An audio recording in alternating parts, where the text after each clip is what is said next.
Who would have thunk it? You guys can go up there if you want. You can go up there. No? You want to? Okay.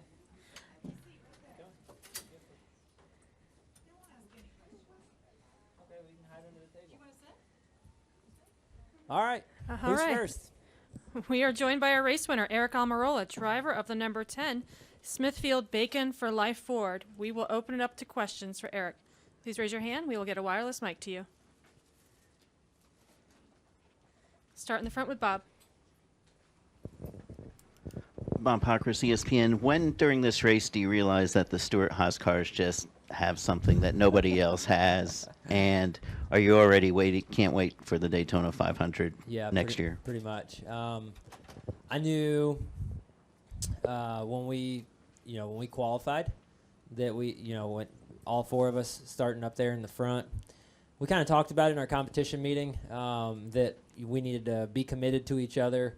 We needed to score as many stage points as we can. We needed to score more stage points in the 12. We needed to score more stage points in the 42 and the 88. We knew all that, and so going into the weekend, that was our focus, was to be committed as an organization to doing everything we can to help each other, and making sure that we continue to get points, especially for Clint and myself being in the situation that we were in going into this weekend. And then when we qualified top four, all of us together, I knew that all four of us were gonna be tough to beat, and we were gonna have really fast race cars. And we've been chasing those Penske cars. We talked about it in here Saturday. We've been chasing Penske at the restrictor plate races. They've been able to do somewhat of what we did today, where they get out front, and Brad and Joey and Paul and Blaney, get organized and basically dominate the race. And today we were able to do that. We stayed so committed to each other. We worked every restart out to where we stayed committed to each other and got in line. And it was us against the field. And when we started to drive off from the field in that first stage, as the stage went on, I knew we had something special. I knew one of our four cars was going to win. And just by, happenstance that we were the ones that qualified fourth, I kept being the third or fourth guy in line. And it was like, man, this is nice that we're all four running together, but I'm scoring less stage points than Boyer, and I'm racing him in points. And eventually we're gonna have to try and win this race, or we're gonna have to separate and start fending for ourselves. And that opportunity, honestly, never really presented itself. It seemed like the way the race played out, where there was such long green flag runs, that we would get committed to each other, and then as we would drive away from the field. Me being the fourth guy in line, I never really had anybody behind me to help me make a move on my teammates. So it was an incredible day for us as an organization at Stewart-Haas Racing, and I am so proud and so thankful for the opportunity to be driving these race cars. We're going to go to Kaylee, Christian, and Matt. Kaylee Cicero, the Prowler, Stars Mill High School. Yesterday when I talked to you, you described racing here like a high-speed chess match. And in the third stage, you fell behind early, and you had to work your way back up through the field. Can you describe what it was like getting back up to the front like that? Yeah, well, we're in a position where we came into this weekend needing to score all the stage points we could. So when that caution came out at the end of stage 2, we had to stay out. We had to stay out to score points. And that gave a lot of the cars behind us an opportunity to pit and have fresh tires and be full of gas, and to not pit when the stage ended. So when we came off pit road at the end of stage 2 to begin the final stage, we weren't with our teammates. We had to race a lot of cars in front of us that were that were on a different strategy than us. And at that point, it just came down to us having an incredible race car. I was able to kind of maneuver my way through the pack and make some moves and get up towards the front. And I think at that point, I knew we were, as an organization, we were going to be able to get all four of our cars back together, and all four of us ended up back there together. just because of how strong our cars were, and we were able to kind of lead the field again and start to separate ourselves. So, yeah, I thought this race honestly was a little bit less of a chess match and more of an organizational commitment. And it started probably months ago with, we have a group of guys that this is all they do is work on speedway cars all year long, develop, get better. And like I said, we've been chasing Penske for years now. They have been the dominant team when we show up to restrictor plate tracks. And we've tried a lot of different things with aero stuff and just different things, and we've not been able to hit on how to beat them. And I think this weekend we finally came up with a package and a plan, and we stayed committed to each other, and we were able to outrun them. Go to Christian and then Matt. Christian Coley, frontstretch.com and the Motorsports News Source. Aric, with your win today, you become the 12th driver to win both an Xfinity race and a Cup race at the Talladega Superspeedway. Can you comment on how you kind of use some of the things you got out of those victories in the Xfinity to wind up in victory lane today? I don't know. I came here in a truck race with Billy Ballou, and I had Kyle Busch as a teammate, and I raced here. I had no job that year and was out of a ride, and Billy let me run a handful of races that year, and I came here and Kyle beat me by an inch, and I led a lot of that race, and that race was kind of the race that, for me, something clicked about Talladega. I learned some things in that race, and from that point forward, I've always showed up to Daytona and Talladega with the mindset that this is going to be fun. A lot of people show up here and they're frustrated that they're racing with restrictor plates. They're frustrated that we're pack racing, and they come here with the wrong attitude, in my opinion. But I show up to these tracks anxious but excited and feeling like I've got an opportunity. And, I think when you look at my career, I've won an Xfinity race at Daytona. I've won an Xfinity race here at Talladega. I won my first Cup race at Daytona, and now I've won my second Cup race at Talladega.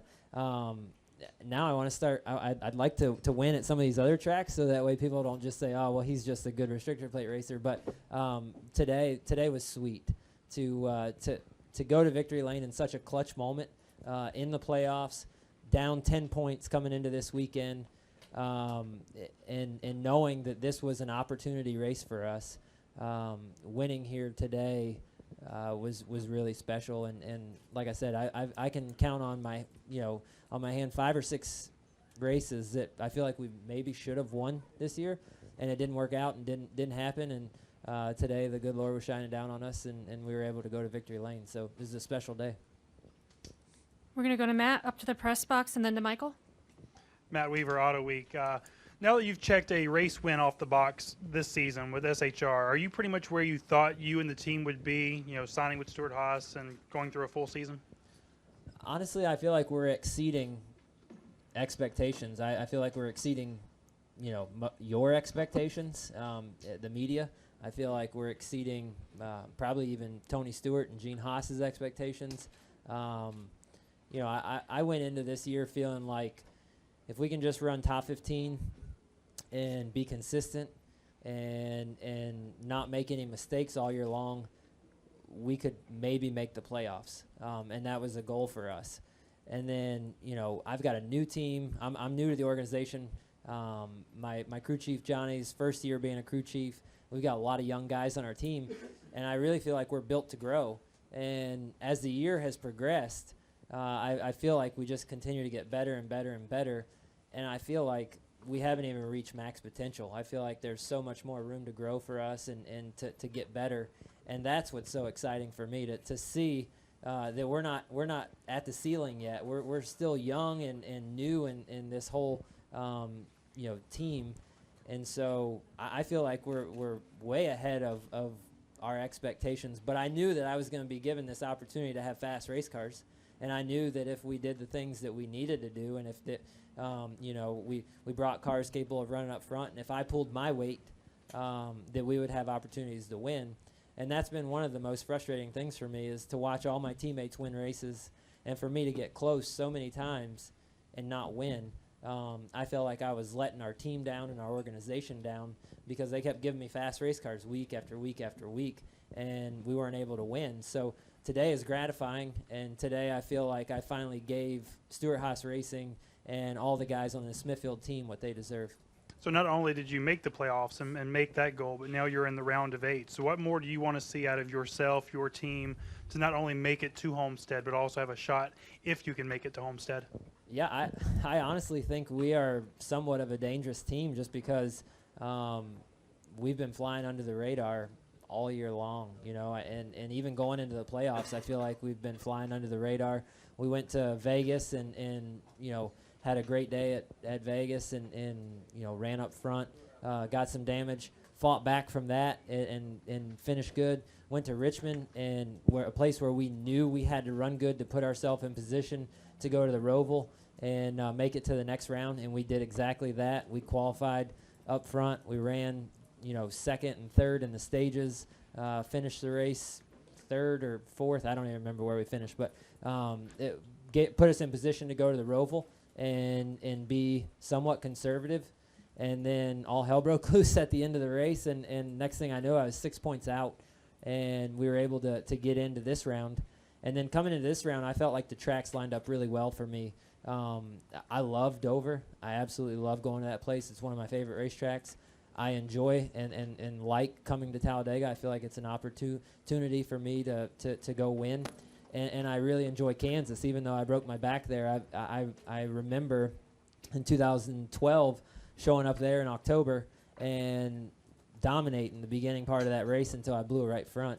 And that was the first time in my career in the Cup Series at Kansas that I had led any really laps to speak of and to be running up front. And so from that point forward, I've always enjoyed Kansas and been excited about going to that racetrack since that day. So I look forward to all the rest of these racetracks. I feel like they kind of suit well for me and my race team. We're going to go up to the press box. Lee Spencer, RacingVoice.com. Congratulations. Wanted to know, first of all, what was going through your mind when you saw Kurt having to punt and pull out? Yeah, so going down the back straightaway, I saw the 17 break free from the pack, and I kind of backed up to him a little bit, hoping that when he got to me that he would be able to give me a push. And when I backed up to him, as he got closer, my RPMs just started going way up, and I started coming with a huge run to Kurt. And I felt like Kurt was a little bit of a sitting duck at that point anyway. I don't know that I would have beat Kurt, but it would have been exciting. We'll just say that. But when I got to his right rear quarter panel and pulled up next to him, I heard his motor just start to sputter. And then I knew. I drove past him, and my spotter told me that he was running out. And at that point, it was just all eyes on my mirror and making sure that I blocked any runs that were coming to try and be the first car across the finish line. And secondly, Kyle Busch said that this race had a feeling like none other he had ever seen at Talladega. And throughout the course of the race, we would see like 3 major-sized packs. It just wasn't one, big pack or, 2 packs. It was like, different groups around the track. What do you think it was that caused that? What was the handling like inside the race car? Thank you. Well, yeah, the cars are going so fast. We're going so fast, and the cars are a handful. When you get in the pack and you're running 205 mile an hour, the cars are light on their feet. They're dancing around. They are a handful. And so you just, as you get single file, it's the shortest way around the track on the bottom, and we're going so fast that the bottom lane just prevails. And we saw that even in the spring race. You look back at the spring race, and the bottom lane was the dominant lane just because, and it broke up. The pack broke up the same in the spring race. But in the spring race, everybody wasn't as organized as far as the teams, and our team, specifically wasn't. It was kind of a free-for-all, and Kevin had some issues handling-wise. Kurt ran up front and then had some pit road issues. We had issues in qualifying, so we had to start last. Clint rode around to play it safe. So there's a lot of differences and varying strategy when we were here in the spring. And this time we came and brought 4 amazing race cars. And as an organization, we were just so committed to each other about running up front, staying up front, scoring as many points as we can, and staying committed to the bottom lane and to each other. And I feel like that strategy, honestly, was what obviously won us the race. I think our cars were so fast that as long as we stayed single file and all 4 of us lined up, nobody could get that outside lane working to go up there and challenge us. A couple of times on restarts, some guys got close and tried to make runs at it, but we just kept staying committed and working together. And everybody else couldn't do that. Everybody else was racing for position, and they would get 2 and 3 wide and stall their runs, and then we would be able to drive away. Mike Massey with FrontStretch.com. Congrats on the win. I got 2 questions for you. First off, I noticed Tony Stewart was talking to you for a long time before the race. What was he saying to you? Anything that applied to today's win? Yeah, he every time I've seen him lately, he just keeps telling me, "Goose Fraba." He keeps telling me just to calm down, take deep breaths. He's like, "You're gonna win." He's like, "I promise you." He's like, when the day I told you I was gonna hire you, I knew you were gonna win races for my company. He said, "It's gonna happen.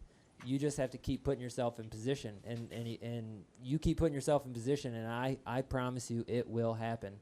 And he kept telling Johnny the same thing. He was telling Johnny, like, just keep doing what you're doing. Don't doubt yourself. Don't second guess yourself. Keep putting yourself in position, and it will happen. Okay, and the second question, you talked about Kansas a little bit already, but obviously that was the lowest point of your career was there last year, and then now you've just experienced the highest point of your career, winning to move into the round of 8. So just how sweet has that redemptive story been, and how much more does that fuel you to win next week? It does. I'm fired up about going to Kansas next week. It's gonna be fun. We're gonna go there with no pressure at all, and one thing on our mind, and that's to go win, and to try and get some stage points and bonus points and get ready for that round of 8. And so for us, I think that's our mindset, and that's a really fun mindset that I have never experienced in my entire career. I've always went to the racetrack every single weekend, anxious and focused and concentrated and nervous about what if, and I hope we run good, and I hope we have a shot to win. And this weekend at Kansas, for us, nothing really else matters other than going there to win. We're going to go to Kelly and Jerry on the far left side, and then to Dustin. Kelly Crandall Race.com. So Aric, you finally get over the hump with the win, and you transfer to the round of 8. Is there a way to prioritize what feels sweeter at this point? The win. The playoffs, that's pretty sweet too.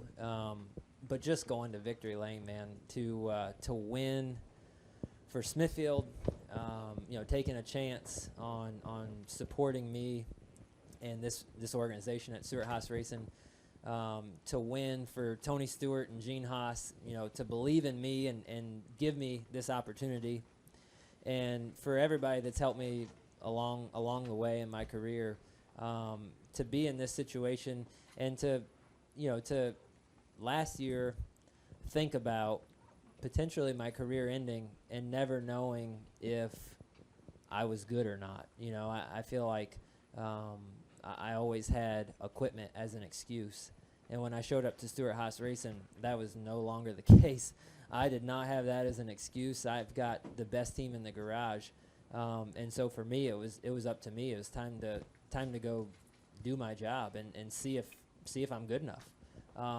And so coming so close so many times this year, it's made me think and long and hard about myself and am I good enough, and why do I keep losing when I've been in position and had opportunities to win.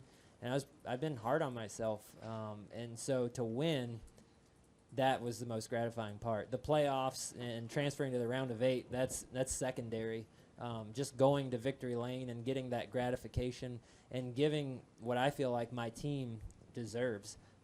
They bring incredible race cars to the track every single weekend, and they deserve to win. And all of my teammates have won, except me.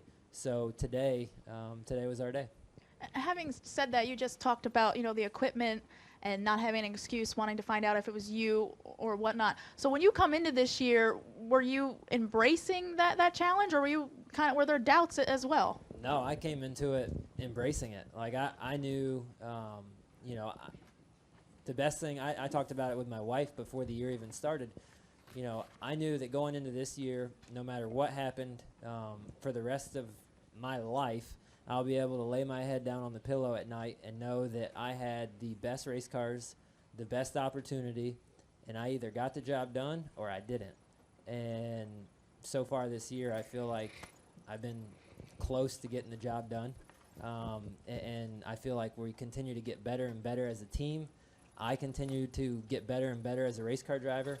I put a tremendous amount of work and effort into being the best that I can be. And to see it come to fruition is pretty gratifying. We're going to go to Jerry, Dustin, and then Jim. Jerry Jordan, kickingthetires.net, PRN. 7 days ago, I stood next and talked to you on pit road, that emotional roller coaster. You said you were over with it by Tuesday, Yep. but when you were on the last lap there and you were looking at Kurt, were you wondering and if something else could go, or if you were going to run out of fuel or anything like that? What was that like going to, taking that checkered flag after last week? Yeah, I knew going into the restart.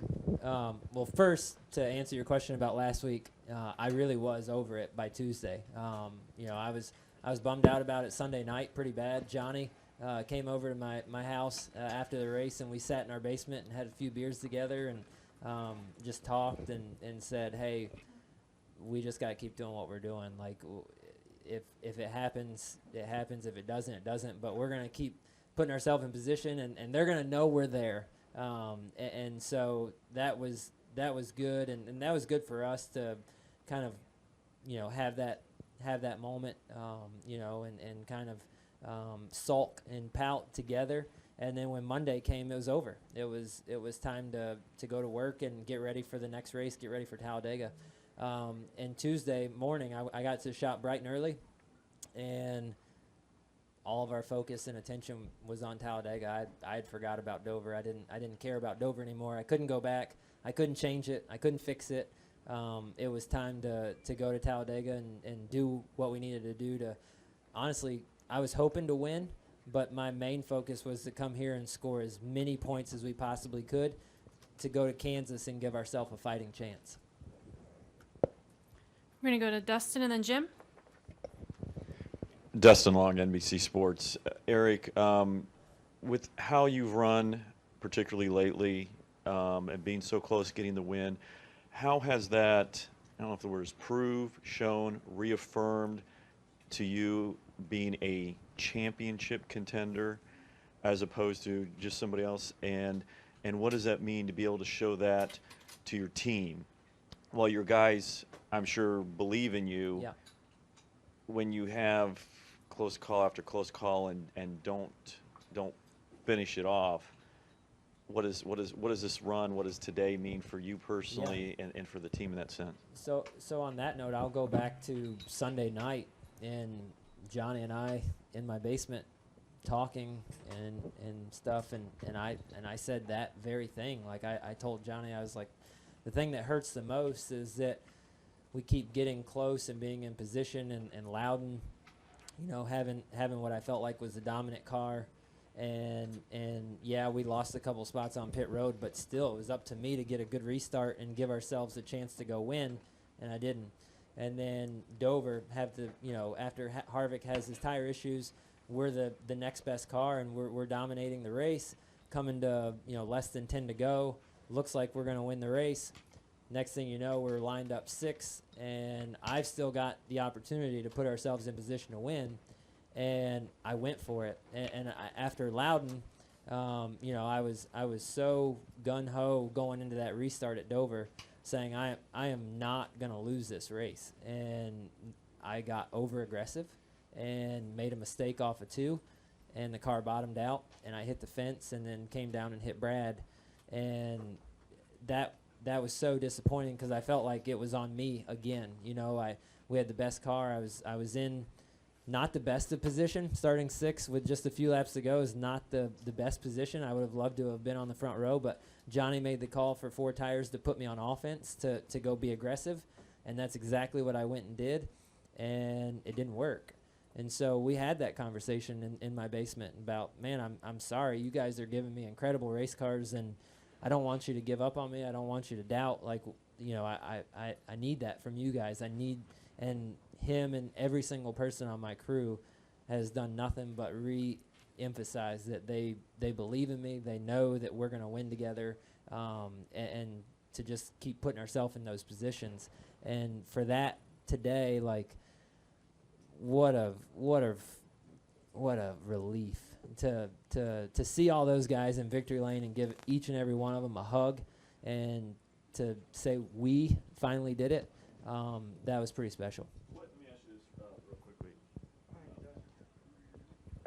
Is obviously, I know it helped that what happened to Kurt, but in that sense, what do you feel like you did right today as compared to what didn't go right at Loudon and what didn't go right at Dover? What did you do right in putting yourself that happened, or is this more circumstances and you still have to be able to prove to yourself in those other situations that when it's on your shoulders you can handle it? Yeah, I think today was circumstantial. You know, you look at past results at Daytona and Talladega, and you look at green, white, checkers. Usually the winner's going to come from the first 2 rows. I mean, that's pretty much a given. Everything behind that is chaos, and you don't know what to expect. But the winner typically comes from the first row, maybe the second row. So I knew going into that restart today that we had a shot. It was going to be tough. I knew my teammates were really, really fast, and I was going to have to beat them. And I didn't know how I was going to do it, and I didn't know if I would do it. And today, circumstances just played out and went our way. You know, there's been so many times that it hasn't gone our way. You know, I think back to Chicago. There, I felt like we definitely had the dominant car. I raced Harvick heads up, and we outran him. And we had loose wheels and ended up going 2 laps down, and that one, you know, got away from us. Circumstances. Loudon, you can blame it on circumstances. You know, you go to Dover, you can blame it on circumstances. But today, circumstances were, you know, went our way, and things worked out. So, you know, the only thing I can attest it to is that God just kept telling me to be patient. We'll go to Jim. Jim Mutter, motorsport.com. Sort of along the same lines, you've talked about the enormous opportunity you had to go to Stewart-Haas Racing, but can you talk a little bit about being part of an organization this season that has all 4 cars have won races, 1 guy has won 7, all 4 have a very plausible chance to continue advancing in the playoffs and maybe make up the championship 4, and the 4 of you guys together basically dictated the flow of a restrictor plate race today. I mean, I know you knew you were going into a great situation, but is there a situation in this sport better than this team right now? No, absolutely not. There's no better team in the garage area than our race team. I would put our race team up against any team in the garage, hands down. I've been around the sport for a long time, and I've been able to see inside of different organizations. I was with Gibbs early on in my career.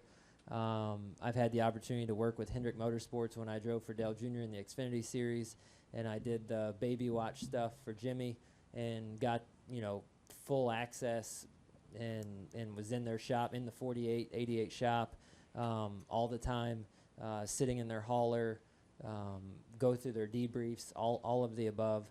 Got full access to that. When I was first with Petty's, had an alliance with Roush, and seen the way they operated and worked. And so I've been around a lot of different organizations and some of the best. I've never, ever seen an organization with so many people pulling the rope in the same direction as Stewart Haas Racing. I mean, all 4 crew chiefs are bought in. I mean, it is completely open notebook. You know, the teams, the employees, like everybody wins. When our cars win, everybody gets a bonus, right? When Stewart Haas Racing, which we've done a lot of, and our employees are making bank this year on the bonus program. So I've been so amazed. That's one of the things that I think has probably been the most eye-opening for me. I've been around the garage a lot, and people are kind of open notebook, but you know that you're still going to have to race that guy and that teammate, and so you give 90%, but 10% you keep for you and your team, and from everything that I've witnessed, that doesn't happen at Stewart Haas Racing. We take and build the 4 best race cars we can. Everybody's bought in, and then the 4 of us go race it out and see, may the best man win. And I think that is what makes our organization so incredible. Anything final for our race winner? All right. Yeah. Congratulations, Aric. Have fun Thank next you. week.